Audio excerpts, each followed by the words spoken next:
and fell right smack in the middle of the floor. And as you can see, it's just laying there, which is quite amazing. No one threw that. There's no one inside this room. David believes the toy was thrown in a straight line to land directly in the sensor beam. He thinks this strongly suggests the Outrams have been living with a poltergeist. Before the investigation gets underway, skeptic Chris French records the temperature of each room. So far, everything's very stable. Paranormal enthusiasts believe a sudden temperature change is a sign of ghostly activity. 24.4 degrees centigrade. As the clock strikes midnight, the film crew join the experts and base themselves in the bedrooms, the hallway and the attic, aiming to record any unusual occurrences.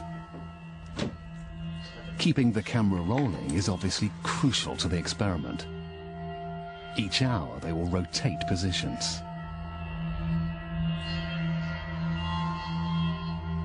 The aim of tonight is to discover what lies behind the Outram's experiences.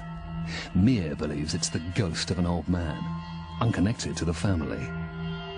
In my work as a clearer specialist, I've been doing it, say, about 17 years. And in all those years, only 3 times have I felt something as heavy as this.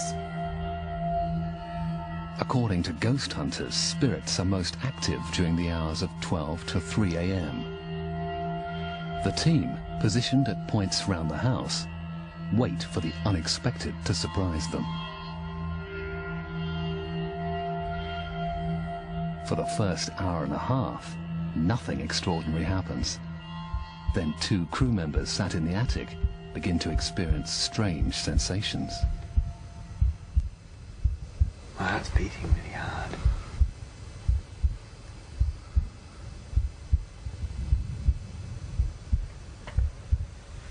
It's like there's a pressure drop.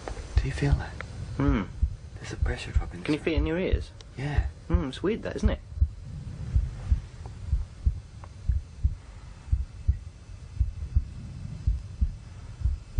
It is. It's like being in an aeroplane. I know. I've seen this before. It's like a pressure drop, like your ears. I can feel it in my arms, legs.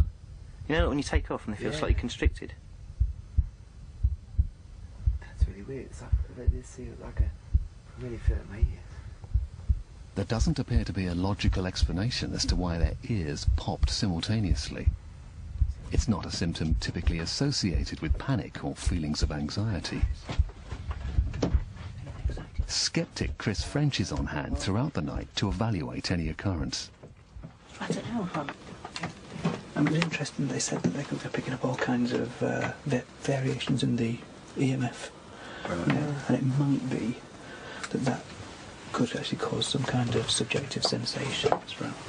So it's interesting you both felt it at the same time. Yeah, it was actually, yeah. I've been...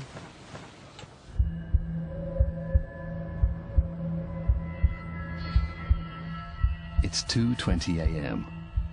One of the investigators has noticed something ominous happening in the attic. It's a little bit cold up here. There's a drop in temperature.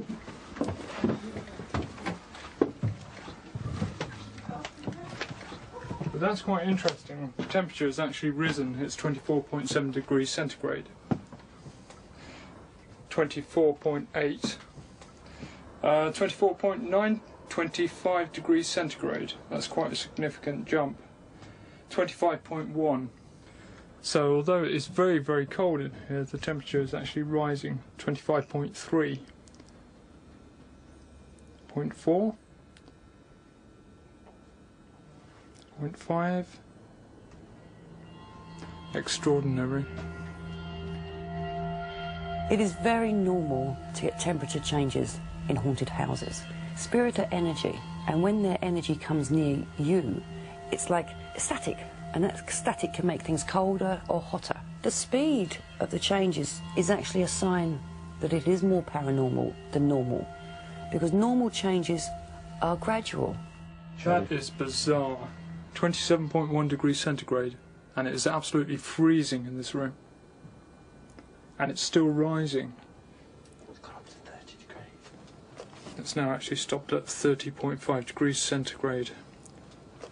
That's an incredible 6 degrees increase in under 2 minutes.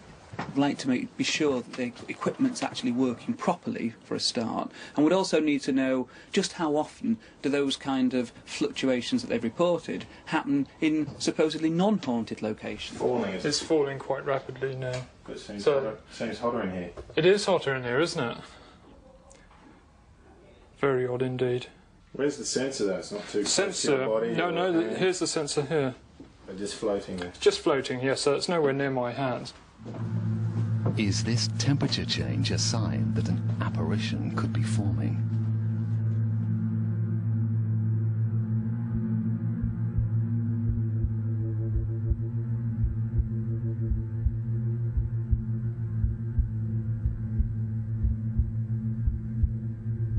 While everyone is sitting waiting, the executive producer thinks she's seen something in one of the children's bedrooms.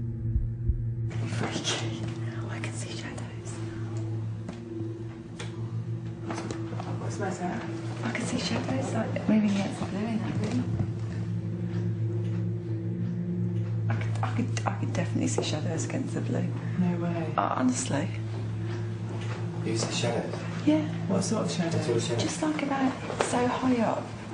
It happened twice. That's creepy. Because there's definitely no one in there. And I'm not tired. But the infrared's in there, hasn't gone off. Honestly, I'm not making it up. I did see it. You thought we were in there? That's freaky. I don't know. Oh, come on. No, which room you were in? The assistant producer and director investigate. What you up there?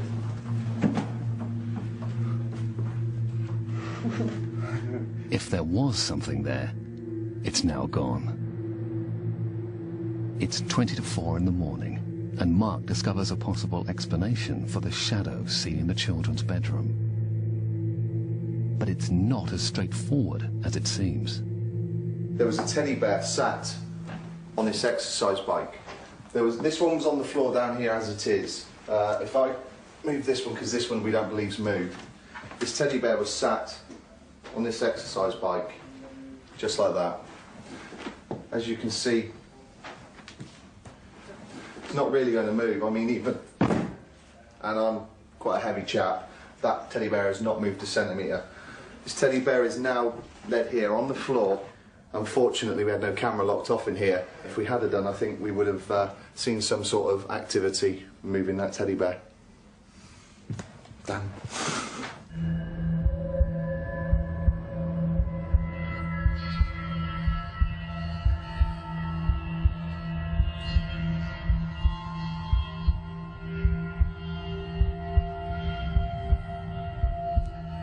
The booby trap cameras have been running for over 4 hours when 2 of the crew independently report seeing something out of the corner of their eye. Who's that?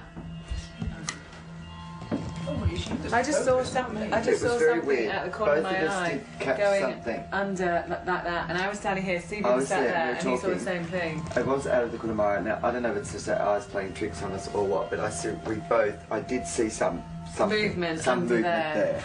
And I said, I just saw something out from my eye. He said the same. We didn't feed each other. Did anybody have torches on or anything? No. Any light sources at all? Apart from that light. You know, it might have been, for example, plucking something out of the air. I mean, it might have been a car going past and headlights. You know, yeah, but it looked like it was under that. But I mean, it might have just produced that kind of. You know, if the light was running across it. Fair enough. You know,